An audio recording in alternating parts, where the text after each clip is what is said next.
देखिए, जो real functions पढ़ रहे थे हम लोग, रियल फंक्शंस, अब इस रियल फंक्शन में आज का है ना मेन डिस्कशन जो है वो बहुत ही स्पेशल टाइप का फंक्शन है which is called greatest integer function. ये पढ़े थे क्या हम लोग? No sir. Greatest integer function, ठीक है। ग्रेटेस्ट इंटीजर फंक्शन जो होता है ये इसके नाम में ना कुछ एक पार्ट हिडन है। इंटीजर आपको हम बता देना चाहते हैं, मे भी आपको ये पता होगा मगर चाहते हैं कि बता दें।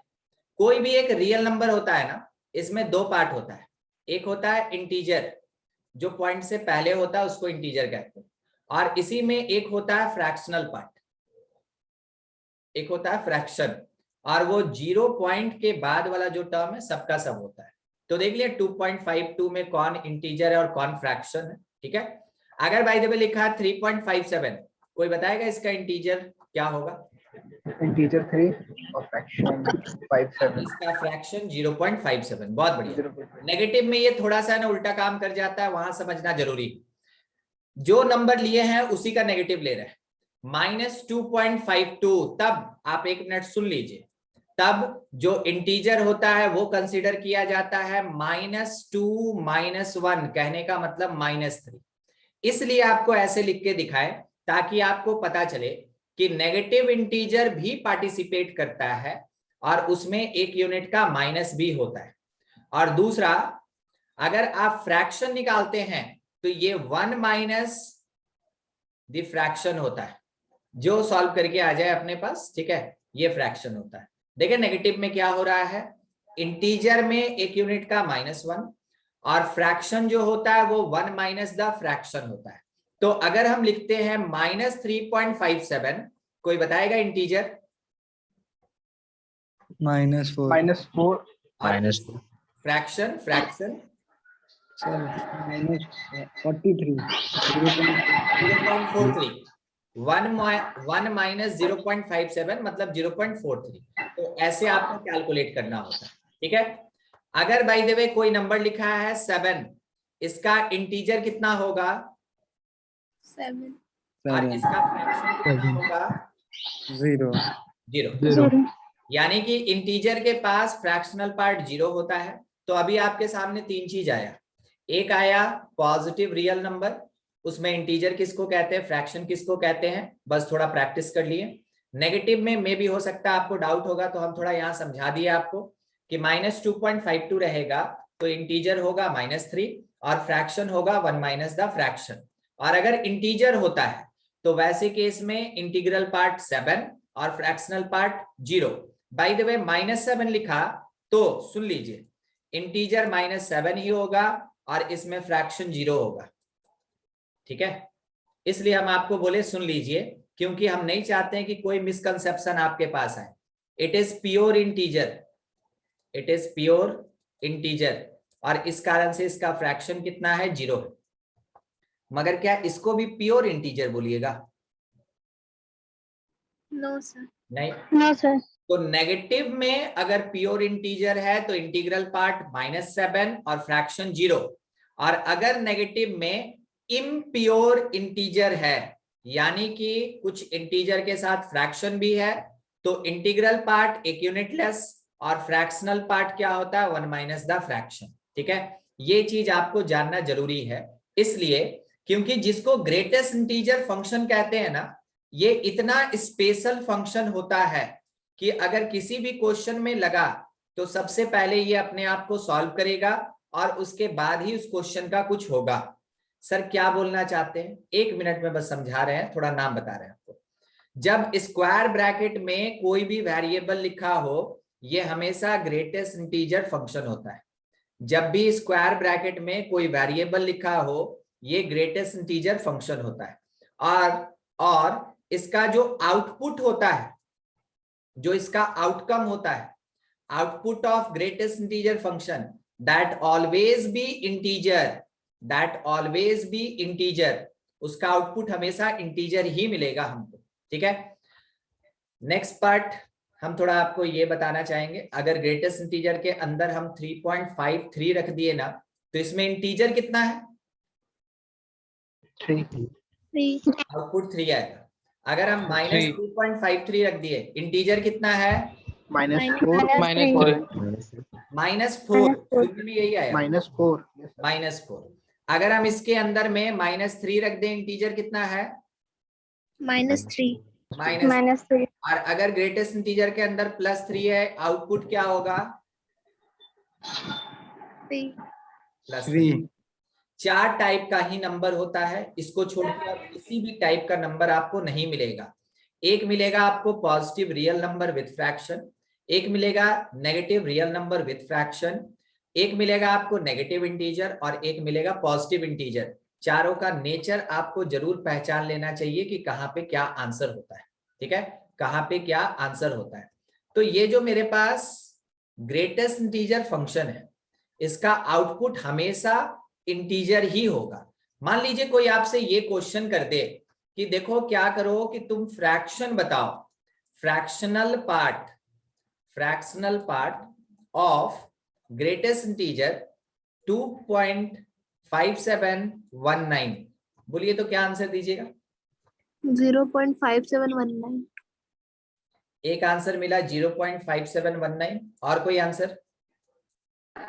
यही होगा सर। सेम, यही होगा सर। ठीक।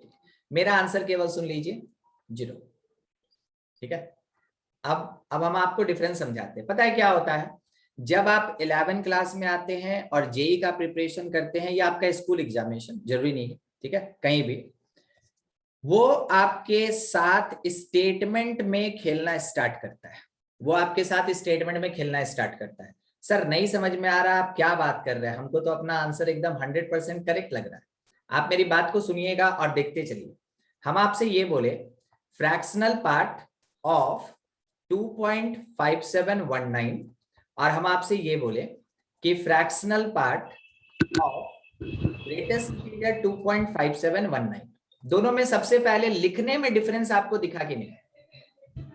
Yes sir. ठीक है, यस सर। यहाँ पे फ्रैक्शन का बात हो रहा है ऑफ द रियल नंबर, तो ये रियल नंबर जो है ये हमको आंसर देगा 0.5719, एकदम आप यहाँ पे करेक्ट है। अगर हम आपसे जो क्वेश्चन पूछे कि fractional part of greatest integer of 2.5719, मेरा स्टेटमेंट सुने थे क्या? ग्रेटेस्ट इंटीजर फंक्शन इतना स्पेशल होता है कि कुछ भी होने से पहले वो पहले खुद सॉल्व होगा। कुछ भी होने से पहले, मैथमेटिक्स का कोई भी रिजल्ट उसके ऊपर अप्लाइड होने से पहले वो खुद सॉल्व होगा। यानी कि this statement is equivalent to the fractional part of 2. What will be your answer? 0 क्योंकि ग्रेटेस्ट इंटीजर ऑफ 2.5719 तो मेरा 2 ही होगा, और हमसे पूछा फ्रैक्शन ऑफ 2, तो वो आंसर क्या आएगा? 0। समझ में आया क्वेश्चन का difference? Yes yes sir. Main यही चीज होता है कि कहां पे कौन सा नोटेशन दिया, उसके अकॉर्डिंग हम आंसर देंगे। तो ये नहीं होगा यहाँ पे, ये अपना करेक्ट होगा। ठीक है, नेक्स्ट थोड़ा बस नंबर का प्रैक्टिस कीजिएगा ना, ग्रेटेस्ट इंटीजर उतने में खत्म है, नंबर में। देखिए मान लीजिए जैसे यहाँ पे लिखा हुआ है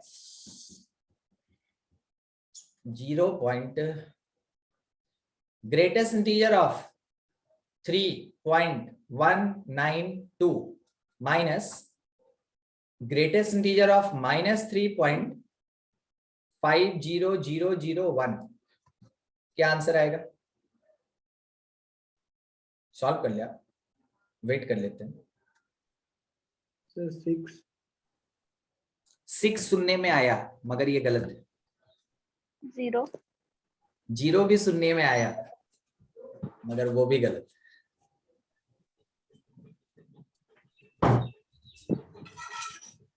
और कुछ? 7 सुनने में आया, ये सही लग रहा है। ठीक है, दिखाते रुकिए, कुछ ब्रैकेट्स लेके हम इसको सेपरेट करना चाहेंगे। नंबर्स बस हम यहाँ राउंड ब्रैकेट लगा रहे हैं अपनी सुविधा के लिए। ठीक है, क्योंकि क्वेश्चन देने वाला तो देके चला गया, अब हमको सॉल्व करना है ना, तो हम जैसे मुनासिब समझे, जैसा हमको है ना सही प्रोसेस लगे, हम उससे सॉल्व करें। सबसे पहले बताइए, इस फर्स्ट वाले राउंड ब्रैकेट के भीतर आंसर क्या 3 होगा? क्या आप मेरे साथ हैं? यस ठीक है, माइनस को छोड़ दिए बाहर, अंदर वाले राउंड ब्रैकेट में बात करेंगे। तो -3.5001 का ग्रेटेस्ट इंटीजर -4 होगा, करेक्ट है? इससे पहले आप आंसर। Yes sir. हाँ यस सर। अब क्या होगा, समझ गया। ये माइनस माइनस से मल्टीप्लाई होके कितना देगा? प्लस। प्लस प्लस और 3 + 4 इज इक्वल्स टू कितना? 7। 7। हम आपको फिर से एक बात है ना रिपीट करके सुना देते हैं। कुछ भी होने से पहले, सर यहाँ क्या हो रहा है? यहाँ सब्सट्रैक्शन हो रहा है 2 नंबर का। कुछ भी होने से पहले ग्रेटेस्ट इंटीजर अपने आप को सॉल्व करेगा। ये ब्रैकेट नहीं दिया था क्वेश्चन में, फिर भी सबसे पहले ग्रेटेस्ट इंटीजर अपने आप को सॉल्व करेगा। एक देगा -4, एक देगा +3, उसके बाद कोई मैथमेटिकल ऑपरेटर काम में आएगा और तब 3 -4 हम 7 निकालेंगे, मेरा आंसर होगा। समझे? बस हम इस बात को अभी ऊपर बोले थे ना, हम आपको समझाएंगे कि इसके बोलने का मतलब क्या होता है कि कुछ भी सॉल्व होने से पहले ग्रेटेस्ट इंटीजर अपने आप को सॉल्व करता है। पहले सबसे पहले ग्रेटेस्ट इंटीजर सॉल्व होगा, उसके बाद कोई मैथमेटिकल ऑपरेटर उसमें लगेगा। ठीक है, चलिए अगला बात। आपसे ये बोला x is greater than equals to 2 but less than 3 and y is greater than equal to 5 but less than 6। तो क्वेश्चन पूछा गया greatest integer of x plus greatest integer of y। आपसे हमको आंसर नहीं चाहिए, बस समझने का कोशिश कीजिएगा, हम बता रहे हैं आपको। देखिए ये बोला कि x का वैल्यू जो है ना वो 2 को इंक्लूड करके 3 से पहले खत्म हो जाएगा, तो हम ये बोल सकते हैं कि लगभग 2.99 तक जाएगा। अब इस पे अगर ग्रेटेस्ट इंटीजर लगाएं और इस पे ग्रेटेस्ट इंटीजर लगाएं, आउटपुट दोनों का सेम होगा 2। क्या आप ये समझे? Yes sir. Yes sir. Yes, sir. 3 से लेस था, यानी 2.999, जितना 9 लगाना है लगा दीजिए, इंटीजर तो 2 रहेगा। तो सबसे पहले x का value, greatest integer of x का वैल्यू हमको 2 मिल गया, ये काम मेरा खत्म। अब दूसरा यहाँ पे है कि 5 से स्टार्ट होके और वो 6 पहुंचने से पहले खत्म हो गया, यानी कि 5.99 पे खत्म होगा। अब इसका ग्रेटेस्ट इंटीजर कितना मिलेगा हमको? 5 मिलेगा। ये आ गया मेरे पास ग्रेटेस्ट इंटीजर। दोनों ग्रेटेस्ट इंटीजर मिल गया। क्वेश्चन तो सिंपल डिमांड किया है कि इसका सम कितना होगा, ऐड कर देंगे। ठीक है, 7। 7। क्वेश्चन में भी आप एक चीज जरूर देखें कि क्वेश्चन में addition is the mathematical operator. हमको ऐड करना था, मगर ऐड कब किए? जब ग्रेटेस्ट इंटीजर अपने आप को सॉल्व कर लिया, उसके बाद हम इसको ऐड किए। ग्रेटेस्ट इंटीजर का सिग्निफिकेंस फंक्शन में तो है, डिफरेंशिएशन में भी है, इंटीग्रेशन में भी है, हर जगह आपको मिलेगा। लिमिट्स एक चैप्टर आपके क्लास 11 में है, वहां पे भी ये प्रेजेंट है। मगर कहीं भी अगर ये नाम आया ग्रेटेस्ट इंटीजर फंक्शन, तो इसका मतलब है कि कुछ भी होने से पहले ये अपने आप को सॉल्व करेगा, कांस्टेंट वैल्यू देगा, और उसके बाद आप जो मैथमेटिकल ऑपरेटर या प्रोसेस लगाना चाहते हैं लगा के अपने क्वेश्चन को सॉल्व कीजिए। क्या आपको ग्रेटेस्ट इंटीजर फंक्शन का इंपॉर्टेंस पता चला? Yes sir. चलिए यहाँ पे जो लिखे हैं ना उसी के बेसिस पे हम थोड़ा आपको ग्राफ भी बता देते हैं, फिर डोमेन रेंज पे भी डिस्कशन कर लेंगे। आप अभी क्या देखें कि 2 से स्टार्ट करके 2.999 तक, क्या यहाँ हम मान सकते हैं 1 unit, approximately 1 unit? Yes sir. जैसे 1 सेंटीमीटर होता है ना, जैसे 1 सेंटीमीटर होता है, वैसे ही मान लीजिए कि मेरा स्केल 2 से स्टार्ट हुआ और अप्रोक्सीमेटली 2.99, जितना 9 देना दे दीजिए ना, कोई फर्क नहीं पड़ता, वहां तक गया। तो क्या ये अप्रोक्सीमेटली 1 यूनिट नहीं है? Yes sir. ठीक है, ऐसे 1 यूनिट है। सेम वैसे ही सोचिएगा, 3 से स्टार्ट किए और इसको हम लोग 3.99 तक लेके आए, ये भी तो 1 यूनिट का ही होगा ना। अगर हम 4 से स्टार्ट किए और इसको हम 4.99 तक लेके आए, तो ये भी 1 यूनिट का ही होगा। Yes sir. तो हर एक इंटीजर के चेंज होने के बाद मेरे ग्रेटेस्ट इंटीजर का वैल्यू क्या होता है? चेंज होता है। हर एक इंटीजर के चेंज होने के बाद मेरे ग्रेटेस्ट इंटीजर का वैल्यू क्या होता है? चेंज होता है। अब आपके सामने ये जो पूरा लिखा है ना, इन तीनों को, मतलब कि स्टार्टिंग फ्रॉम 2 एंडेड एट 4.99, कोई बताएगा कि इसके अंदर कौन कौन सा इंटीजर मिलेगा हमको? एक 2 मिलेगा, एक 3 मिलेगा, एक 4 मिलेगा, क्या नहीं मिला? यस Yes, सर, मिलेगा। ठीक है, मतलब कि आप चलना स्टार्ट किए 2 से, 2 से चले तो 3 भी मिला, 3 के बाद 4 भी मिलेगा, तब ना 4.999 मिलेगा। ठीक है, आप इसको हमेशा समझने का कोशिश कीजिए कि 2 से स्टार्ट किए तो 2 इंक्लूडेड, आगे चल के हमको कहीं 3 मिलेगा, 3 इंक्लूडेड, आगे चल के कहीं हमको 4 मिलेगा, 4 इंक्लूडेड। अगर बाय द वे ये चला जाता 14.99 तो आपका आंसर अभी रुकता नहीं, 5 होता, 6 होता, 7 होता, 8 होता, 9, 10, 11, 12, 13 और 14, इतना इंटीजर्स आता। तो नंबर्स में देखिए कि इंटीजर कौन है, जो इंटीजर है वो ग्रेटेस्ट इंटीजर का आंसर होगा। ठीक है, जस्ट समझने के लिए ये एक छोटा सा बात हम डिस्कस कर लिए। अब है मेरे पास ग्राफ। तो ग्रेटेस्ट इंटीजर का जो ग्राफ होता है वो इसके नेचर को बताएगा कि ग्रेटेस्ट इंटीजर काम कैसे करता है। तो इस ग्राफ का जो स्टार्टिंग पॉइंट है, थोड़ा आप देखेंगे तो आपको पता चलेगा, 0 से स्टार्ट होके अप टू 1 1 यूनिट चलता है। जैसे 1 पहुंचता है 1 यूनिट ऊपर चला जाता है और फिर अप टू 2 जाएगा। जैसे एग्जैक्टली 2 पहुंचेगा 1 यूनिट ऊपर चला जाएगा, अप टू 3 जाएगा। तो देख रहे हैं स्टेप बाय स्टेप बढ़ता जा रहा है। हम आपको लिख के समझाते हैं, रुक जाइए। अगर x मेरा ग्रेटर देन इक्वल टू 0 और लेस देन 1 है तो ग्रेटेस्ट इंटीजर ऑफ x मेरा 0 मिलेगा।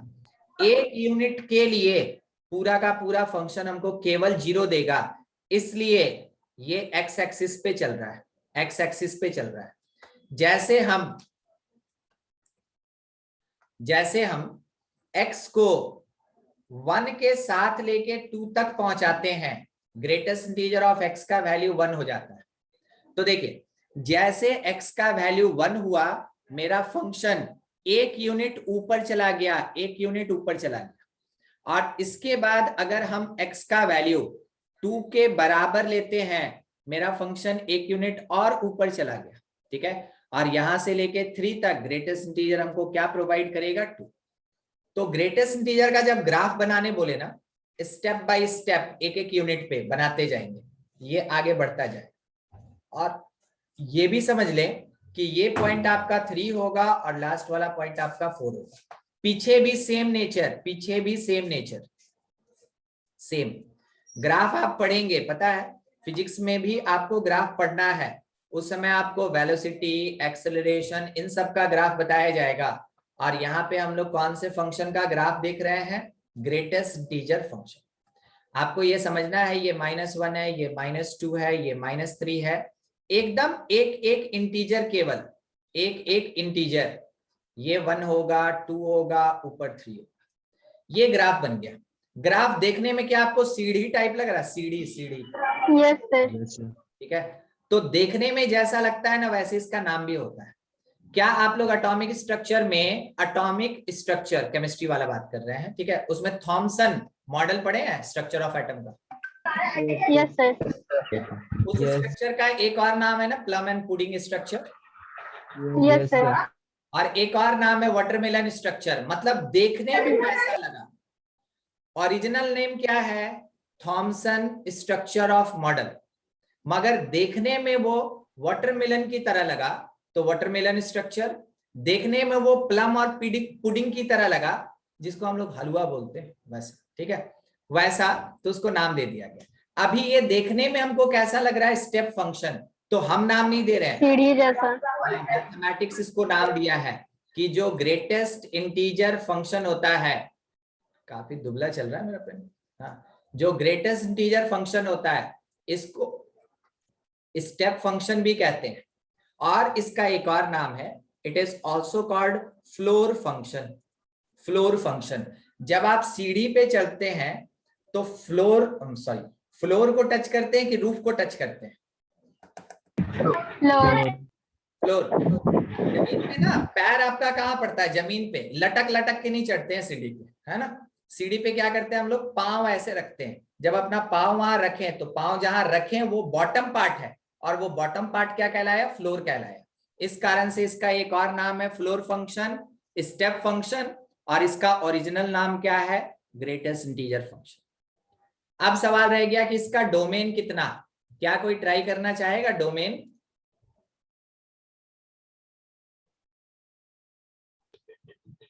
नहीं, ठीक। क्या, एक दो बात का केवल जवाब दीजिएगा, बात करते चलिएगा। क्या ये फंक्शन मेरा और पीछे की तरफ बनेगा? Yes, sir. Yes, sir. इसका मतलब है कि कहां तक बनेगा, उसका कोई एंड नहीं, माइनस इंफिनिटी। Yes. Infinity. और इधर भी इंफिनिटी चला गया, तो domain can be minus infinity to infinity और रियल नंबर। कोई भी नंबर पुट कर दीजिए, ग्रेटेस्ट इंटीजर के अंदर x के जगह पे कोई भी नंबर पुट कर दीजिए, कोई रेस्ट्रिक्शन नहीं है, आउटपुट मिलेगा ही मिलेगा। ठीक है, आउटपुट मिलेगा ही मिलेगा। अब सवाल रहा रेंज का, तो रेंज के बारे में हम आपको ऊपर पहले बता चुके हैं, दिखा रहे हैं। देखिए हम क्या लिखें, आउटपुट ऑफ ग्रेटेस्ट इंटीजर, यानी कि फंक्शन का वैल्यू क्या होगा, इंटीजर होगा। तो जो फंक्शन का वैल्यू होता है उसी को तो कहते हैं हम लोग रेंज। तो range belongs to set of integers. Range क्या होगा, सेट ऑफ इंटीजर्स होगा। सारा का सारा इंटीजर रेंज कहलाएगा। ठीक है, तो डोमेन क्या होगा ग्रेटेस्ट इंटीजर का, माइनस इंफिनिटी से इंफिनिटी, और रेंज क्या होगा, सेट ऑफ इंटीजर्स होगा। चलिए इसमें एक और चीज सुनिएगा, बाय द वे लिखा हुआ है greatest integer of 2.37 plus 3। Answer क्या होगा, कोई बता सकता है क्या, या हम ही बता दें? 5। हमको आंसर मिला 5। पता है हम इसको कैसे समझे, हम इसको बोले कि सबसे पहले ग्रेटेस्ट इंटीजर 2.37 निकालेंगे। देखिएगा प्रॉपर्टी यहीं पे है, और 3 को हम बाहर कर देंगे। कोई हमसे पूछा 3 को बाहर क्यों किया सर? 3 मेरा इंटीजर है। जब कभी भी कोई इंटीजर होता है, जब कभी भी कोई इंटीजर होता है, आउटपुट उसके बराबर होता है। देख रहे हैं, इंटीजर के केस में ग्रेटेस्ट इंटीजर बराबर होता है। तो अगर बोला greatest integer of x is equals to x, आप बोलेंगे x is an integer. x क्या है, एक इंटीजर है। ये सब चीज आपको नंबर सिस्टम में पढ़ना चाहिए था, पढ़े भी होंगे, आई होप याद होना चाहिए। बस नहीं याद है तो रिवाइज कर लीजिएगा, याद कर लीजिएगा। ठीक है, तो अगर greatest integer of x x के बराबर होता है तो x क्या होता है, एक इंटीजर होता है। x एक इंटीजर होता है। और अगर इंटीजर है तो ग्रेटेस्ट इंटीजर लगाएं या ना लगाएं कोई फर्क नहीं पड़ता। तो हम क्या बोले कि 3 मेरा इंटीजर था, इसको ग्रेटेस्ट इंटीजर से बाहर निकाल दिए। अब इसका आंसर क्या होगा, ग्रेटेस्ट इंटीजर का आंसर क्या होगा 2, और इसमें +3 किए तो क्या हम 5 पहुंच गए। हम आपसे क्या बोलना चाहते हैं प्रॉपर्टी को लेके, प्रॉपर्टी को लेके ये बोलना है कि greatest integer of x plus i that is equals to greatest integer of x plus i बाहर, जबकि i किसके लिए स्टैंड कर रहा है, i is an integer, i एक इंटीजर है। और x क्या है, x कोई भी एक रियल नंबर है, x कोई भी रियल नंबर है। चलिए ठीक, नेक्स्ट नेक्स्ट नेक्स्ट, थोड़ा practice. Greatest integer of 2.35 plus 3.70, answer क्या आएगा, 5.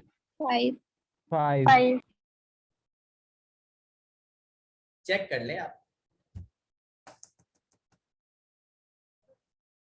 ठीक, हम आपको अल्टरनेटिव पाथ से लेके चलते हैं।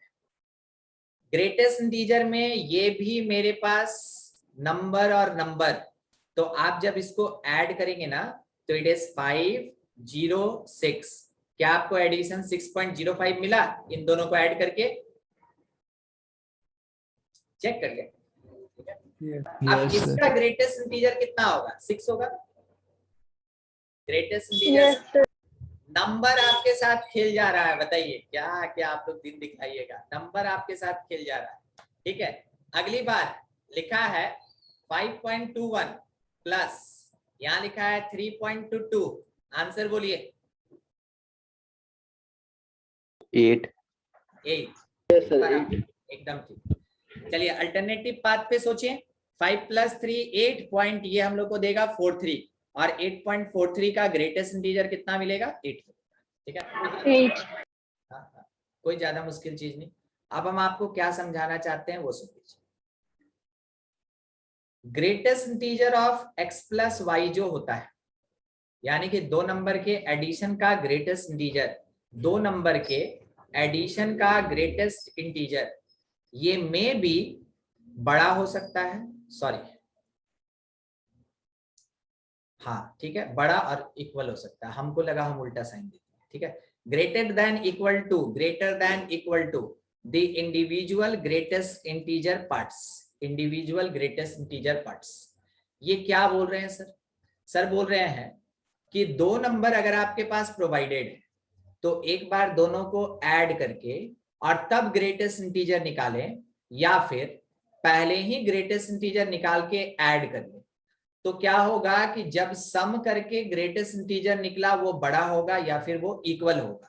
अब आप 2 जगह पे 2 चीज देखने का कोशिश कीजिएगा, जो आपको ऊपर बताया गया है उसी पे बात कर रहे हैं, ठीक है, उसी पे बात कर रहे हैं। मान लीजिए मेरे पास x जो है ना वो है 2.71 और y जो है ये है 3.52।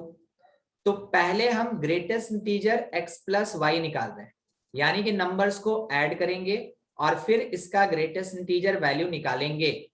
तो जब आप इसको ऐड कीजिएगा तो रिजल्ट में आपके पास मिलेगा 3, 2 और 6। तो ये आंसर 6 देगा, ठीक है। ये किसका वैल्यू? ये LHS का वैल्यू है, ठीक है, LHS। अब RHS के लिए हम इंडिविजुअल x का ग्रेटेस्ट इंटीजर निकालें तो 2.71 का 2 और y का कितना आएगा? 3.52 का 3। जब ऐड किया जाएगा means greatest integer of x plus greatest integer of y, it is 5। कौन छोटा? RHS। हाँ, इंडिविजुअल छोटा ना, यानी कि जो RHL है ये मेरा छोटा होगा, RHS जो है ये मेरा छोटा होगा। तो आपको दिखा कि इंडिविजुअल नंबर का ग्रेटेस्ट इंटीजर का सम जब नंबर्स को ऐड करके ग्रेटेस्ट इंटीजर निकाला जाए उससे छोटा होता है। अब दूसरा, ये नंबर का खेल है, ग्रेटेस्ट इंटीजर केवल नंबर का खेल है। दूसरा यहीं पे डिस्कस कर लेते हैं ना, सामने दिख जाएगा, कंपेयर हो जाएगा। Let be x is equals to 1.32 और y इज इक्वल्स टू 2.3।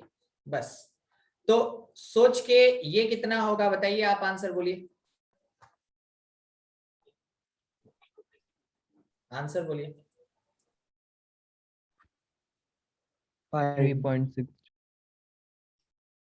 3.62, तो उसका ग्रेटेस्ट इंटीजर 3 होगा। यस चलिए बढ़िया। ग्रेटेस्ट इंटीजर ऑफ x कितना? ग्रेटेस्ट इंटीजर 1.32, ये कितना देगा? 1 ग्रेटेस्ट इंटीजर ऑफ y कितना देगा? 2 2। 2 दोनों को ऐड कीजिए, कितना आएगा? 3 3। क्या वो LHS के बराबर आया?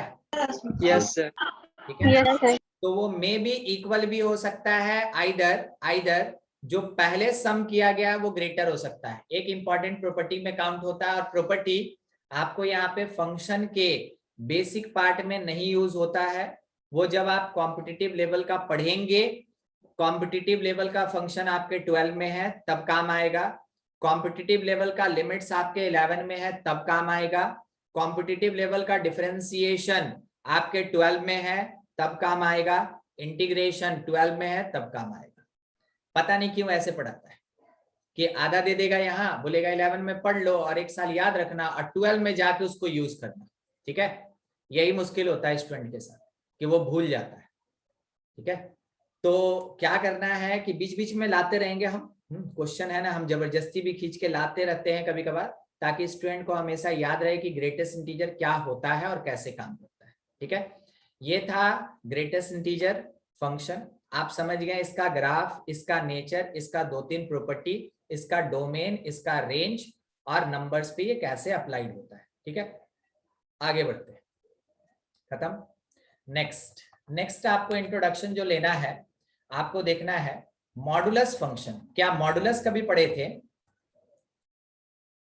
नहीं, बहुत इंपॉर्टेंट। आप नाम नहीं सुने इसका मतलब नहीं पढ़े हैं, और क्या, खत्म।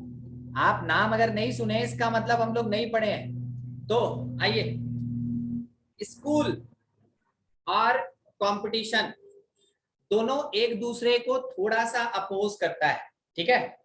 तो मॉडुलस जो है ये स्कूल लेवल और कंपटीशन लेवल दोनों जगह बहुत इंपॉर्टेंट, बहुत इंपॉर्टेंट। आपको फिजिक्स में भी काम देगा ये, केमिस्ट्री में इसका उतना काम नहीं होता है, ठीक है। फिजिक्स में ये काम देगा, फिजिक्स में काम देगा, ठीक है। फिजिक्स में तो आप वेक्टर पढ़ रहे हैं शायद। Yes sir. Yes, sir. Yes sir. Sir आपसे बोल रहे होंगे magnitude of vector, modulus of vector, ऐसा कुछ बात करते हो, ठीक है। Yes sir. तो मॉडुलस वर्ड का मतलब ही होता है always positive, always positive. Modulus word का मतलब है ऑलवेज पॉजिटिव, मॉडुलस फंक्शन का मतलब ऑलवेज पॉजिटिव नहीं होता। मॉडुलस वर्ड का मतलब है ऑलवेज पॉजिटिव। मीनिंग क्या है? मॉडुलस को रिप्रेजेंट करते हैं ऐसे पैरेलल लाइन से, अगर इसके भीतर आप पॉजिटिव नंबर डालेंगे आउटपुट पॉजिटिव ही होगा, चाहे वो नंबर इंटीजर हो या नॉन इंटीजर हो, कोई फर्क नहीं पड़ता। मगर जैसे आप इसके अंदर नेगेटिव नंबर डालते हैं आउटपुट आपको पॉजिटिव मिलता है। तो मॉडुलस किसके ऊपर इफेक्टिव? मॉडुलस इफेक्टिव है नेगेटिव के ऊपर। क्या करता है? नेगेटिव को पॉजिटिव बना देता है। तो इसका मतलब सर अंदर हम कितना भी बड़ा या छोटा अगर हम नेगेटिव नंबर डालेंगे तो आउटपुट, सॉरी नोटेशन गड़बड़ हो गया, आउटपुट मेरे पास क्या हमेशा पॉजिटिव होगा? बिल्कुल हमेशा पॉजिटिव होगा, ठीक है, ये हमेशा पॉजिटिव होगा। तो मॉडुलस किसके ऊपर इफेक्टिव? नेगेटिव पार्ट पे इफेक्टिव। अब कैसे इफेक्टिव वो सुनिए। जब मॉडुलस ऑफ -3 लगता है तो ये फटाक से जादू से 3 नहीं बन जाता। मॉडुलस के अंदर अगर नेगेटिव आता है तो मॉडुलस हटेगा और एक्स्ट्रा नेगेटिव देके जाएगा। मॉडुलस हटेगा, एक्स्ट्रा नेगेटिव देके जाएगा, तो माइनस ऑफ -3 क्या हो जाएगा? +3। यहां भी मॉडुलस हटा और एक एक्स्ट्रा नेगेटिव साइन देके गया तो माइनस ऑफ माइनस प्लस हो जाएगा। समझे? तो क्या सुने अभी आप क्या सुने कि अगर मॉड के अंदर पॉजिटिव है नो इफेक्ट, कोई इफेक्ट नहीं होता। अगर मॉड के अंदर नेगेटिव है तो वो नेगेटिव ऑफ नेगेटिव हो जाएगा, ठीक है, यानी कि एक्स्ट्रा नेगेटिव साइन अप्लाइड हो जाता है। एक्स्ट्रा जो मेरे क्वेश्चन में नहीं है, एक्स्ट्रा नेगेटिव साइन अप्लाइड हो जाता है, ठीक है। ये होता है मॉड का कैरेक्टर और इसी पे ये पूरा काम करता है। तो मॉडुलस फंक्शन कहने का मतलब क्या होता है? That special function which provide positive as its resultant called modulus function। वैसा फंक्शन जो कि अपने आउटपुट में हमेशा हमको पॉजिटिव वैल्यू ही प्रोवाइड करता है, उसको कहते हैं हम लोग मॉडुलस फंक्शन, ठीक है। तो मॉडुलस का मतलब क्या? Always positive. अगर नेगेटिव आया वो एक्स्ट्रा नेगेटिव लगाएगा और उसको सॉल्व करेगा, ठीक है। अब देखिए इसी बात पे हम आपके सामने एक फंक्शन को लाते हैं। एक फंक्शन लिखा अपने पास mod x, ठीक है, mod x, ये कहलाया मॉडुलस फंक्शन। अगर आपके पास कोई एक दूसरा फंक्शन gx है और ये अंडर मॉड लिखा 2x + 3, आप बोलेंगे कि ये भी एक मॉडुलस फंक्शन है। फिर उसके बाद एक तीसरा फंक्शन hx आया और वो लिखा हुआ है x + 1/x - 3, आप बोलेंगे ये भी एक मॉडुलस फंक्शन है। तो मॉडुलस का नोटेशन देखिए ना, दो पैरेलल लाइन अगर लगा रहेगा इसका मतलब वो मॉडुलस फंक्शन है। और मॉडुलस होने का मतलब है कि इसका जो आउटपुट होगा, इसका जो आउटकम होगा, इसका जो रेंज होगा, इसका जो वैल्यू ऑफ फंक्शन होगा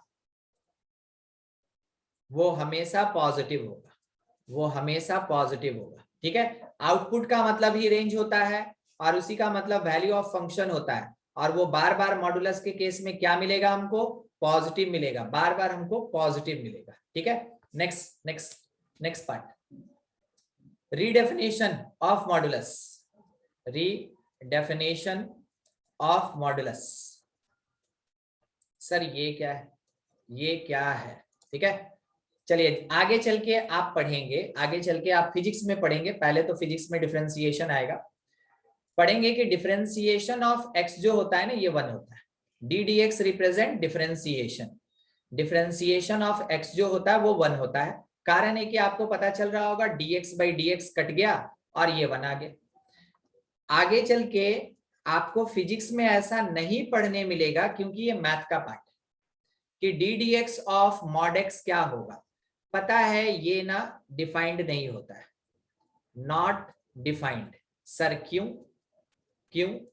कारण ये है कि अगर आप मॉड को हटाएंगे, मॉड को हटाएंगे तो एक बार ये प्लस देगा तो आंसर 1 आएगा, और आप मॉड को हटाएंगे तो एक बार ये माइनस देगा और आंसर -1 आएगा। समझ रहे हैं? कैसे आया उसके लिए चिंता ना करें, आप बस मेरी बात को सुने। हर चीज हम समझाएंगे, यहाँ बताएंगे। पहले ये तो बता दें कि क्यों जरूरत है हमको मॉड को रीडिफाइन करने का, तब तो समझेंगे कि यहाँ जो प्रोसेस हो रहा है वो क्यों हो रहा है। ठीक है, तो जस्ट उसका इंपॉर्टेंस बता रहे हैं आपको। मान लीजिए ना, हम तो बार बार बोल रहे हैं, मान लीजिए थोड़ा सा कि डिफरेंशिएशन ऑफ x 1 होता है। जब हमसे डिफरेंशिएशन मॉड x का बोलेगा तो मॉड को हटाएंगे तो एक बार प्लस होगा और एक बार ये माइनस आएगा, तो जिसके कारण +1 और -1 आएगा। आप बताइए दोनों में से कौन आंसर? एक ही पॉइंट पे दो आंसर तो कभी नहीं हो सकता है ना। एक पॉइंट क्या दो जगह पे लोकेटेड हो सकता है? No sir. नहीं हो सकता। यहाँ पे क्वांटम मैकेनिक नहीं चल रहा है। क्वांटम मैकेनिक इसी कारण से अभी तक डिमेरिट गेन नहीं किया क्योंकि वो अपने आप में ना फुल्ली डिफाइंड ही नहीं हुआ है। क्वांटम मैकेनिक, एटॉमिक स्ट्रक्चर, उसका बोलना है कि एक ही ऑब्जेक्ट है ना एक बार में मल्टीपल प्लेस पे रहता है। कैसे पॉसिबल? एक अगर ऑब्जेक्ट है तो वो एक बार में एक ही जगह रहेगा ना। फिजिक्स तो यही कहता है। ठीक है, ये फिजिक्स केमिस्ट्री मैथ जानते सब एकदम है ना स्पेयर की तरह है, सब एक दूसरे के साथ ऐसे ऐसे मिला हुआ है, पता ही नहीं चलेगा कहां पे कौन सेपरेट हो रहा है। ठीक है, तो अभी जैसा हम आपको बोल रहे हैं कि बस इस एक बात को आप ऐसे मान लें। अब सर हमको ये नहीं समझ में आया +x और -x क्यों लिखे। ठीक है, बस वही चीज है। एक पॉइंट एक ही टाइम पे दो जगह नहीं हो सकता है। Practically not possible, hypothetically possible. सोचने का क्या है, हम तो आंख बंद किए तो लीजिए पहुंच गए हम सेंटर में जाके क्लास ले रहे हैं, मगर क्या रियली पॉसिबल है? नहीं, अभी नहीं है। ठीक है, तो हाइपोथेटिकल नहीं, रियल एग्जिस्टेंस देखेंगे क्योंकि पढ़ रहे हैं रियल फंक्शन, तो रियली ये कभी भी पॉसिबल नहीं होगा। इस कारण से हम क्या बोलेंगे कि ये डिफाइंड नहीं है, ये डिफाइंड नहीं है। ठीक है, अब ये मॉड किसकी तरह काम कर रहा है? आर्मर गार्ड समझते हैं? आर्मर गार्ड नहीं पता सर। कछुआ देखें कभी? कछुआ, turtle, turtle, yes sir. Yes. उसको देखे होंगे, उसके पीठ पे ऐसे बना रहता है, नहीं बना रहता है? Yes, sir. शेल। और यहाँ पे थोड़ा सा खाली जगह रहता है जहां से उसका मुंडी ऐसे निकलता है। ठीक है, और इधर साइड में उसका छोटा सा पूंछ रहता है, एकदम छोटा सा, और यहाँ पे है ना उसके पास 4 पैर होता है ऐसे करके। जैसे आप इसके सामने आइए और इसको ऐसे हड़काइए थोड़ा सा, देखिए इसका मुंडी कहाँ चल जाएगा? अंदर। ठीक है, अंदर। वो आर्मर में अपने आप को बंद कर लिया। अब वो बंद कर लिया तो क्या आप इसका आंख देख सकते हैं, नाक देख सकते हैं, उसका दांत गिन सकते हैं? No, sir. सर। क्योंकि वो अपने आप को आर्मर में क्लोज कर लिया। इस कारण से ना तो आप उसको आप पका के खा सकते हैं और ना ही आप उसके साथ कुछ भी कर सकते हैं। ठीक है, जस्ट वही चीज, अगर मॉडुलस लग गया तो ये आर्मर गार्ड की तरह काम कर रहा है और x मेरा बच जाएगा। कहने का मतलब जब तक मॉड लगा रहेगा तब तक फंक्शन सॉल्व नहीं हो सकता। ठीक है, जब तक मॉड लगा है तब तक फंक्शन सॉल्व नहीं हो सकता, तो उसको सॉल्व करने के लिए हम लोग मॉड को हटाते हैं, और मॉड को हटा के फंक्शन को लिखने का जो तरीका होता है उसी को कहते हैं रीडेफिनेशन ऑफ मॉडुलस फंक्शन। क्या आपको समझ में आया रीडेफिनेशन किसको कहते हैं? Yes sir. It is removal, it is removal of modulus sign, it is removal of modulus sign, उसी को कहते हैं रीडेफिनेशन ऑफ मॉडुलस। अब ये काम कैसे करता है और आउटपुट क्या देता है, ये काफी जरूरी है। देखिए हम आपको एक क्वेश्चन से बता रहे हैं, अगर आपके पास कोई एक फंक्शन fx दिया है अंडर मॉड x माइनस 2, पहला काम क्या करें कि मॉड के भीतर का term, mod is the parallel lines, उसके भीतर का टर्म उसको आप इक्वल टू 0 करके x फाइंड कीजिए। जो x मिला इसको बोलेंगे हम लोग क्रिटिकल पॉइंट, जो x मिला इसको बोलेंगे क्रिटिकल पॉइंट। इसका एक और नाम है ऑल्सो कॉल्ड टर्निंग पॉइंट, इसको एक और नाम दिया गया है टर्निंग पॉइंट। जब आपको क्रिटिकल पॉइंट मिल जाए अगले स्टेप में आप क्या करेंगे वो सुनिए। एक बार x को क्रिटिकल से लेस करना है और एक बार x को क्रिटिकल के ग्रेटर और इक्वल करना है, समझे? एक बार x को अपने क्रिटिकल पॉइंट यानी 2 से लेस करना है और एक बार क्रिटिकल पॉइंट से ग्रेटर और इक्वल करना है। इक्वल टू कहां रहेगा? ग्रेटर के साथ, ठीक है, हमेशा। अब फंक्शन को 2 पार्ट में लिखेंगे। ये वाला जो इंटरवल है इसको एक बार पढ़ के सुना दीजिए तो कोई भी।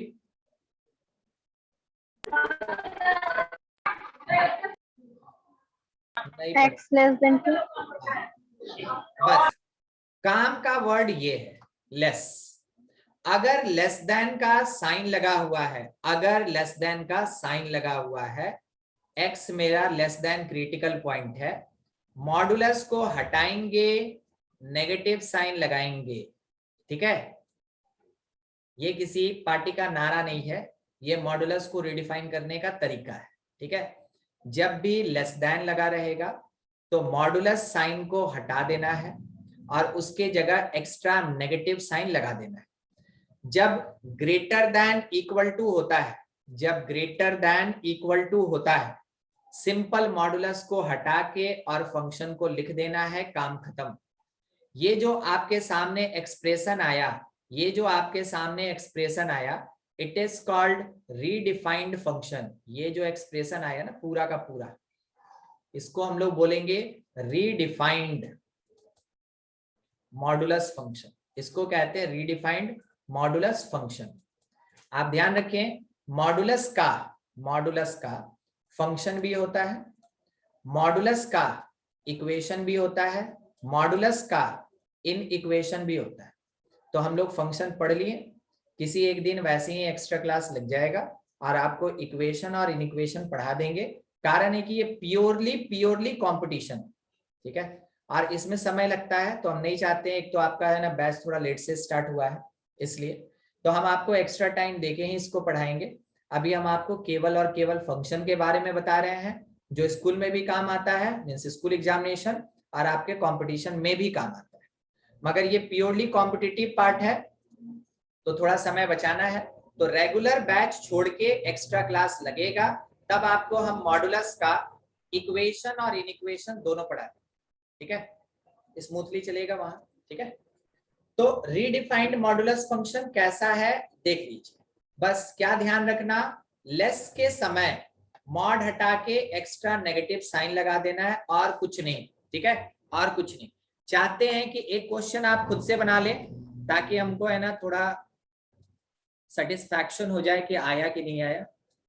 2x + 3 इसको रीडिफाइन कीजिए, इसको अपनी अपनी कॉपी में रीडिफाइन कीजिए। हमको कोई हड़बड़ी नहीं है, पहला क्वेश्चन है, आप 1 मिनट ले लीजिए, कोई दिक्कत नहीं, ठीक है। सॉल्व कीजिए, रीडिफाइन कीजिए। हम ऊपर वाला भी है ना स्लाइड कर दे रहे हैं ताकि आप, सबसे पहला चीज आप इसका क्रिटिकल पॉइंट जो फाइंड किए होंगे, क्रिटिकल पॉइंट इज x -3/2 एक बार x को आप लेस किए -3/2 से, एक बार आप x को ग्रेटर और इक्वल किए -3/2 से। जिस प्लेस पे लेस लिखा था आप वहां लिखे -2x + 3, और जिस प्लेस पे ग्रेटर लिखा था वहां पे आप लिखे 2x + 3। क्या सही है? Yes sir. बस यही करना होता है। तो इसको रीडिफाइन करना उतना मुश्किल नहीं है, ठीक है। अब जैसे कि अपना मॉडुलस पार्ट हो गया, हम थोड़ा आपको यहीं पे बता देते हैं। यहीं पे हम एक छोटा सा पार्ट आपको बता दें कि इसका डोमेन क्या होता है। हम आपके पास अभी कोई ग्राफ वगैरह नहीं बनाए हैं, कोई वैसा स्पेशल पार्ट नहीं लिखे। General domain of modulus function, belongs to all real number, x की जगह कुछ भी पुट कर सकते हैं, कोई फर्क नहीं पड़ता। और जो इसका रेंज होगा, आप स्टार्टिंग में एक बात सुने थे ना, मॉडुलस का मतलब पॉजिटिव। Always positive. ठीक है, और पॉजिटिव होना मतलब पॉजिटिव रियल नंबर, तो it can be 0 up to infinity. Range क्या होगा? 0 to infinity. 0 से लेके कहां तक? इंफिनिटी तक। तो ये रेंज, ये Infinity. डोमेन होता है मॉडुलस फंक्शन का। ठीक है।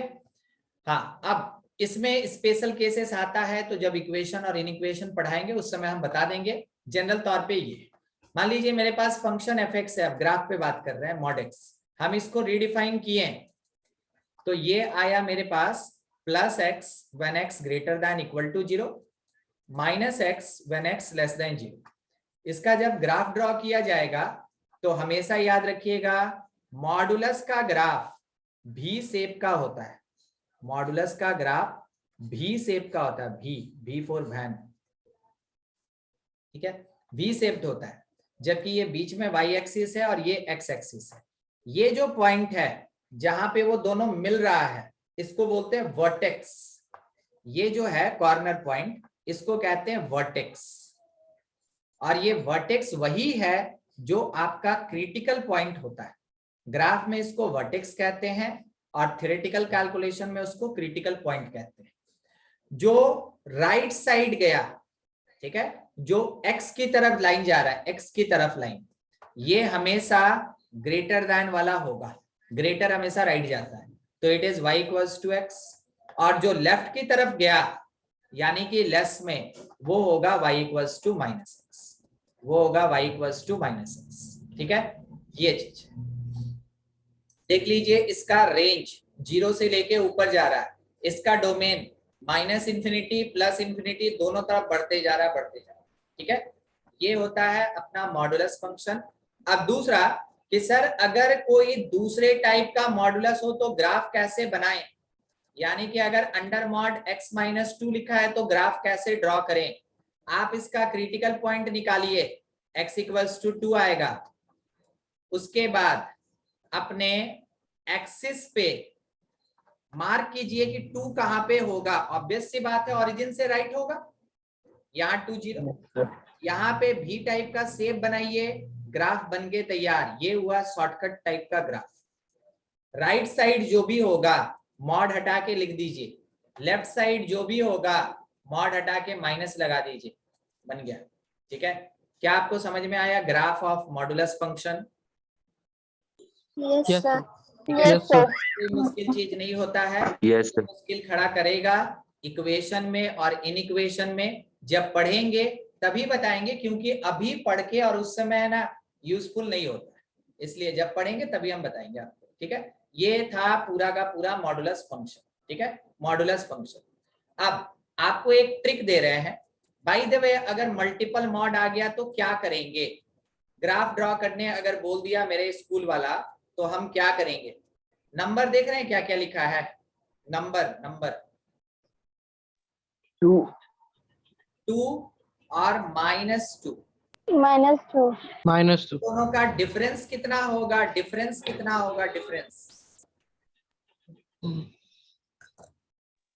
सही है, difference 4। Yes, sir. Yes, sir. जो नहीं समझे तो एक मिनट, 2 माइनस ऑफ -2, हम क्या बोले, 2 Yes, और sir, yes. -2 का डिफरेंस निकालिए। आप 4. सॉल्व करेंगे तो ये 4 आएगा ना। ये 4 Yes, बहुत sir. काम का, जबरदस्त काम का चीज है ग्राफ बनाने में। देखिए बस इतने के बेसिस पे हम आपका ग्राफ ड्रॉ कर रहे हैं। अगर इसको रीडिफाइन करके बनाएंगे ना तो लगभग 8-10 स्टेप लगेगा। ध्यान दीजिएगा, यहां से क्रिटिकल पॉइंट क्या मिलेगा, कोई बताएगा। यहां से -2. -2 को मार्क कर ले, -2 को मार्क कर ले, और यहां से क्रिटिकल पॉइंट क्या मिलेगा, +2. +2। इसको मार्क कर ले एक्स एक्सिस पे। उसके बाद इन दोनों नंबर का जो डिफरेंस आया है तो कितना आया है, 4 को आप 4. मार्क कर ले 4. y एक्सिस, 4 को आप मार्क कर ले ऑन y एक्सिस। अब क्या करें सर, यहां -2 से लेके 2 तक एक सीधा लाइन खींचेंगे, सीधा लाइन। ठीक है, सीधा लाइन। और यहाँ पे 2 पहुंचने के बाद राइट साइड ऐसे उठा देंगे जैसे मॉड का ग्राफ बनता है, लेफ्ट साइड ऐसे उठा देंगे जैसे मॉड का ग्राफ बनता है। लीजिए आपका ग्राफ बनके तैयार हो गया इस वाले फंक्शन का, ठीक है, इट इज द ग्राफ। क्या आपको ट्रिक समझ में आया? Yes, sir sir. Yes, sir. ठीक है, एक बार हम चाहते हैं कि आप बताएं और हम यहाँ पे बस ड्रॉ करें। ठीक है, फंक्शन मेरे पास क्या है, gx इज इक्वल्स टू,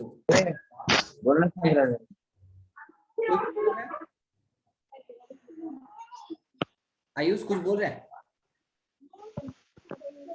नहीं, ठीक है, x यहाँ पे x प्लस 5 मॉड में और minus under mod x minus 2। चलिए बताइए इन दोनों नंबर का डिफरेंस क्या है? 7. 7। आपको पता चला मेरे ग्राफ का हाइट कितना होगा? 7 होगा। Yes, sir. ठीक है, 7 आएगा। चलिए आगे का चीज, अच्छा हम यहाँ प्लस लगाना चाह रहे थे, हाँ हम यहाँ प्लस लगाना चाह रहे थे। चलिए ठीक है, प्लस और माइनस, एक मिनट, हमको ऊपर में भी प्लस ही लगाना था। पता है क्यों? कारण ये है कि जब आप डिफरेंस निकालते हैं तो उसका मतलब ये होता है कि यहाँ से भी 2 मिलेगा, यहाँ से भी हमको 2 मिलेगा, तो ये प्लस वाला रहता है। जब यहाँ बीच में प्लस दिया रहे तभी डिफरेंस निकालते हैं। अब हम इतना ज्यादा डिस्क्राइब कर दिए तो हम माइनस पे नहीं रखे हैं। ध्यान दीजिएगा, अभी अभी हम यहाँ का साइन चेंज किए। प्लस के लिए ये कॉन्सेप्ट लगेगा, माइनस के लिए ये कॉन्सेप्ट नहीं लगता। तो माइनस के लिए क्या होगा सर? माइनस के लिए नंबर्स को ऐड करेंगे। आप सुने मेरी बात, प्लस रहेगा तो डिफरेंस निकालते हैं और माइनस रहता तो दोनों नंबर को ऐड करते हैं। ठीक है, वही चीज देखेंगे, इसके बाद क्वेश्चन में ले लेंगे। इन दोनों का डिफरेंस कितना आया? 7। प्लस था, प्लस साइन लगा था, इस कारण से डिफरेंस निकाला गया। ठीक है, क्रिटिकल पॉइंट कौन कौन? -5 and 2. -5 और 2। सबसे पहले हम लोग इसके लिए रेफरेंस लाइन ले लें। ठीक है, उसमें मार्क कर लें हम लोग कि कहां पे है अपना -5 और कहां पे है 2। ठीक है, उसके बाद आप मार्क कर लें कि 7 कहाँ है। एकदम -5 से 2 तक सीधा लाइन रहेगा पैरेलल टू एक्स एक्सिस। 2 पहुंचने के बाद क्या करेंगे? राइट साइड ऊपर, और -5 पे क्या होगा? लेफ्ट साइड ऊपर. लेफ्ट साइड ऊपर। बन गया आपका ग्राफ। ठीक है, ये ग्राफ है। अब जैसा कि एक जगह पे थोड़ा सा मेरे से मिस्टेक हो गया था, हम उस चीज को फिर से बताना चाहेंगे। वैसा क्वेश्चन मान लीजिए लिखा x + 5 और -x - 2, सेम चीज, तब जाके आपको डिफरेंस पता चलेगा। तो यहां क्या करते हैं ना कि नंबर्स का एडिशन निकालते हैं। 5 और -2, इसका एडिशन निकालते हैं, कितना होगा? 3. इसका एडिशन आपको मिल गया 3, इसका एडिशन आपको मिल गया 3। वो 3 यूनिट ऊपर बनेगा, बाकी और कुछ नहीं। यही 7 और 3 का केवल काम है, बाकी और कुछ नहीं, केवल 7 और 3 का काम है। तो दोनों आपको जानना जरूरी है, क्योंकि पता नहीं कब प्लस देगा कब माइनस देगा। आपका राइट साइड का पॉइंट वही क्रिटिकल पॉइंट 2 होगा, लेफ्ट का वही क्रिटिकल पॉइंट -5 होगा, मगर आपका जो हाइट होगा वो अब 7 यूनिट ना होके 3 यूनिट होगा। 3 unit. वो 3 यूनिट होगा। 3 यूनिट पे हम लोग पैरेलल लाइन खींचेंगे और 2 से किधर? Left right, side. और -5 से लेफ्ट अब। ये चीज इसमें। और हम एक बात बता देना चाहते हैं, रेंज जो होगा तो ग्राफ का बॉटम कहाँ है? y में ग्राफ का बॉटम कहाँ है? 3 पे। तो 3 से इंफिनिटी होगा, इसके ऊपर है ये। यहाँ पे जब आप रेंज निकालेंगे तो ग्राफ का बॉटम कहाँ है? 7. तो रेंज 7. 7 से इंफिनिटी। इसके ऊपर चलिए, ग्राफ का बॉटम कहाँ है? 4 4 पे। तो ये हो जाएगा 4 से इंफिनिटी। क्या आपको समझ में आ रहा है कैसे रेंज कैलकुलेट करते हैं हम लोग? भाई में Yes, sir. Yes, sir. Yes, sir. चलिए ठीक है, फंक्शन अपना खत्म हो गया। अब 1 मिनट, कहीं जाना नहीं है, ठीक है। हमको एक चीज दिखाना है, आपसे डिस्कशन करना है। आपके सामने आरडी शर्मा बुक है, दिख रहा है?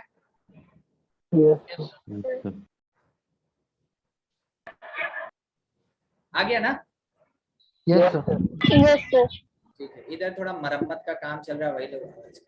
ठीक, ये 3 क्वेश्चन फंक्शन में से नहीं बनाना है। बाकी ऐसा क्वेश्चन आपको बताए थे, सोचिए। Yes, sir. अगर आपसे पूछा F1 तो 1 का वैल्यू 0 से बड़ा होता है कि छोटा होता है? बड़ा। 0 से बड़ा 0 से बड़ा होता है। 0 से बड़ा होता है। तो जिस प्लेस पे x ग्रेटर देन 0 लिखा है उसमें x के जगह पे हम 1 पुट करेंगे। समझ में आया क्वेश्चन कैसे बनेगा? Yes, sir. Yes, sir. Range आपको पढ़ा चुके हैं, ठीक है। Yes, sir. और ये बस वही रेंज ही है, रेंज और डोमेन। अगला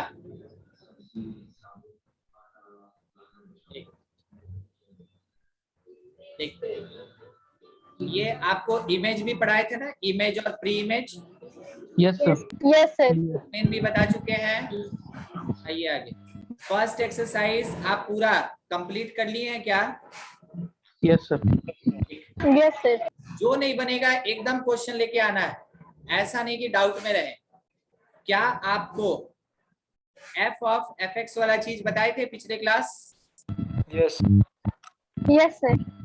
ऐसा चीज हो गया है। ये पूरा का पूरा उसी बेसिस पे है जो आपके पिछले क्लास में डिस्कशन हुआ था। तो सेकंड एक्सरसाइज भी आरडी शर्मा का आपका बन जाएगा। देखिए याद होगा, यही क्वेश्चन ही बताए थे, ये वाला याद आ रहा है? देखिए देखिए। Yes, sir. और बोले भी थे कि ये काफी इंपॉर्टेंट है, कंपटीशन और स्कूल दोनों जगह इंपॉर्टेंट है, ठीक है। कंप्लीट कर लीजिएगा। ऐसा क्वेश्चन भी हम आपको बताए थे, ऐसा भी बताए, याद है? Yes, sir. लाके चल रहे हैं ताकि कोई अगर बाद में ना बोला तो। देखिए आगे, नेक्स्ट 2 एक्सरसाइज खत्म, तीसरे पे आ रहे। इस वाले एक्सरसाइज में हमको क्या करना है? डोमेन फाइंड करना है। बताया जा चुका है कैसे निकालते हैं। इस वाले क्वेश्चन में भी डोमेन निकालना है रूट का, आपको पता है, पढ़ा दिए हैं। रेंज निकालने भी आपको सिखलाया गया है। p/q और रूट आपको बोले थे ना, 4 टाइप का होता है, p/q, रूट, लॉग और साइन इनवर्स, कॉस इनवर्स। हम तो चारों पढ़ा दिए आपको, मगर आपके स्कूल में केवल इसी 2 के बेसिस पे क्वेश्चन रहता है स्कूल एग्जाम। देखिए सामने स्कूल लेवल का बुक, इसमें कहीं भी आपको लॉग नहीं दिख रहा है या कहीं भी आपको साइन इनवर्स, कॉस इनवर्स नहीं दिखेगा। तो कंप्लीट कर लीजिएगा, ठीक है। ये पूरा नेक्स्ट बाकी है। चैप्टर खत्म तो हम आपको दिखा देंगे आपको क्या करना चाहिए। बहुत काम है आपके पास, पता है।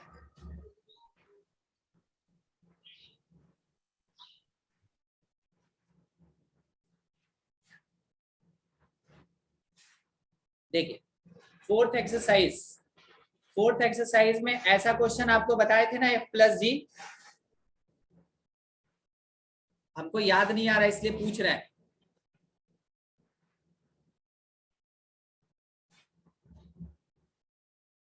क्या हम लोग पढ़े हैं? नहीं पढ़े हैं तो 2 मिनट लगेगा, हम खत्म कर देंगे अभी।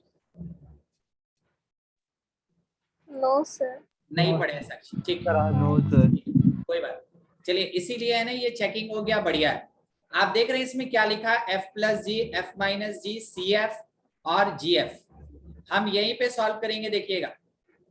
fx दिया x³ + 1, gx दिया x + 1, f+g का मतलब होता है fx + gx। तो सिंपली दोनों को ऐड कर देना हम लोग को, सिंपली दोनों को ऐड कर देना हम लोग को, ठीक है। तो कितना हो जाएगा, x³ + x + 2। जब बोला f-g तो fx में से gx को सब्ट्रैक्ट करना है, f × g fx और gx को मल्टीप्लाई करना है। पूरा एक्सरसाइज उसी बेसिस पे है। 1 मिनट रुकेंगे, हम उसको पूरा खत्म कर दें ताकि नेक्स्ट क्लास में नया चीज ही पढ़ेंगे, ठीक है। ऑपरेशन, मैथमेटिकल ऑपरेशन कहते हैं, वो चिड़फाड़ वाला नहीं, ठीक है। ऑपरेशन ऑन फंक्शन, तो मान लीजिए आपके पास कोई एक फंक्शन fx दिया है 2x + 3 और एक फंक्शन gx दिया है x - 1।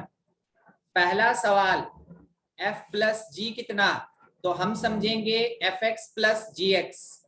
क्वेश्चन देगा ये, मगर हम लोग को समझना क्या है कि fx और gx को ऐड करना है। तो ऐड करेंगे जैसे अपने पास एडिशन का कॉन्सेप्ट है बिल्कुल वही, और ये 3x + 2 हो जाएगा, ये आंसर होगा।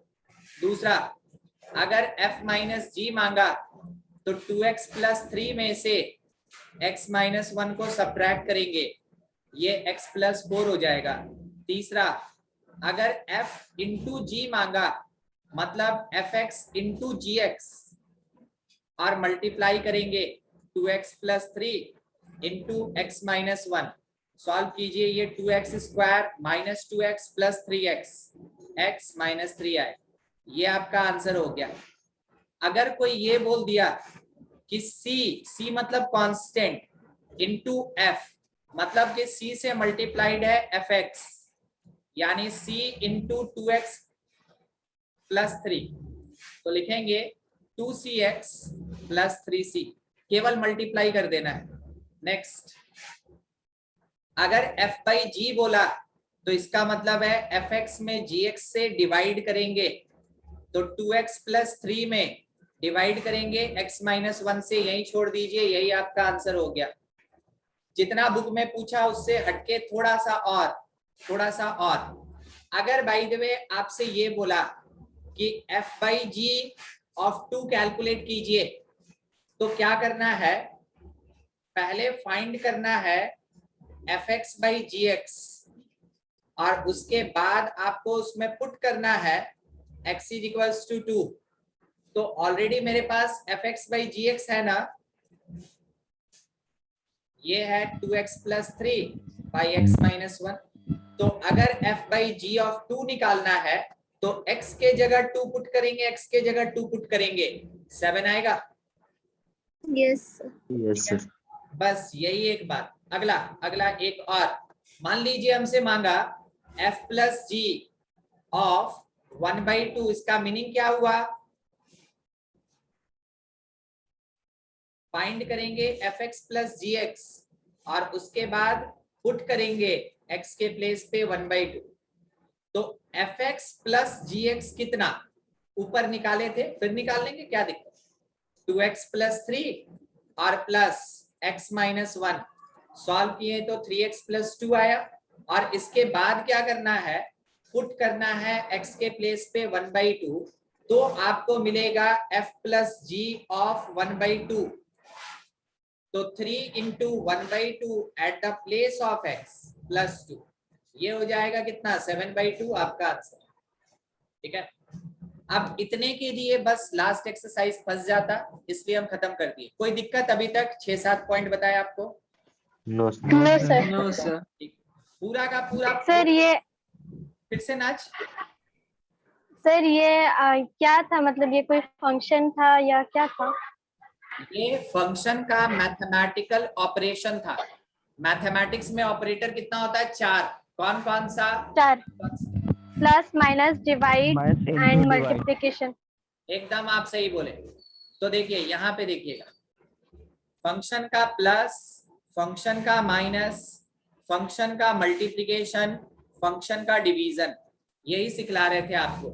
इसी को बोलते हैं हम लोग मैथमेटिकल ऑपरेशन। ठीक है, यस सर। मॉड आपको यहाँ बताया, मॉड के बेसिस पे वही है, सब में वही। स्क्वायर का मतलब हो गया fx का स्क्वायर, स्क्वायर का मतलब क्या हो गया, fx का स्क्वायर। तो पूरा सॉल्व कर लीजिएगा। नेक्स्ट क्लास में जो भी डाउट रहेगा आप मेरे से पूछ लेंगे। ठीक है, नेक्स्ट क्लास में जो भी डाउट रहेगा आप मेरे से पूछ लेंगे, कोई दिक्कत नहीं। ठीक है, चलिए एक और बात, आप लोग का क्लास का टाइम ये कर रहे हैं, कोई दिक्कत किसी को? No sir. No sir. ठीक है, कारण क्या नो है, सर। 2 बजे No, जो है ना नया बैच स्टार्ट हुआ है, तो बहुत ज्यादा हेक्टिक हो जा रहा है। तो आप लोग में से किसी को दिक्कत है क्या इस वाले टाइम में? No, sir. No sir. No sir. बढ़िया। सर सिर्फ मैथ्स का ही क्लास 3:30 से होगा कि सारा? धीरे धीरे सारा हो जाएगा। हम लोग स्टार्ट करेंगे मैथ से, ठीक है। Okay sir. मेन क्या है ना कि आपको उस पोजीशन पे पहुंचाना है। कोई कोई मेरे पास अप्रैल से पढ़ रहा है, वो तो काफी आगे निकल गया है, मगर कोई कोई मेरे पास जो अभी पढ़ रहा है उसको भी हमको थोड़ा सा समझ रहे हैं ना पुश करके, क्योंकि एंडिंग तो हमको फैब में करना ही है। एनी हाउ आपका फैब में फाइनल एग्जाम होगा, आपको पता है ना। Yes sir. Yes sir. हाँ, तो हमको फैब तक तो आपका पूरा का पूरा सिलेबस कवर करना होगा। तो इस कारण से हम चाह रहे हैं, अभी आपका क्लास 2 दिन रहेगा, मगर हम उसके साथ एक्स्ट्रा यूट्यूब पे भी लगाएंगे और साथ में कभी कभार हम आपका जूम पे भी एक्स्ट्रा लेंगे, ठीक है। आपसे एकदम बात कर लेंगे, आपको हम बता देंगे कि इस डेट में हम आपका एक्स्ट्रा लगाना चाहते हैं इतने बजे से। अगर आप में से किसी का कोई डिस्प्यूट रहा तो बिल्कुल उसमें बीच का रास्ता निकाल लेंगे कि मेरा भी टाइम सूट करे, आपका भी टाइम सूट करे। वो सब केवल और केवल एक्स्ट्रा क्लास के लिए, वो सब केवल और केवल एक्स्ट्रा क्लास के लिए, ठीक है। तो नेक्स्ट क्लास आपका जो होगा, आप थोड़ा राइट डाउन कर लें इसको, ठीक है। आप राइट डाउन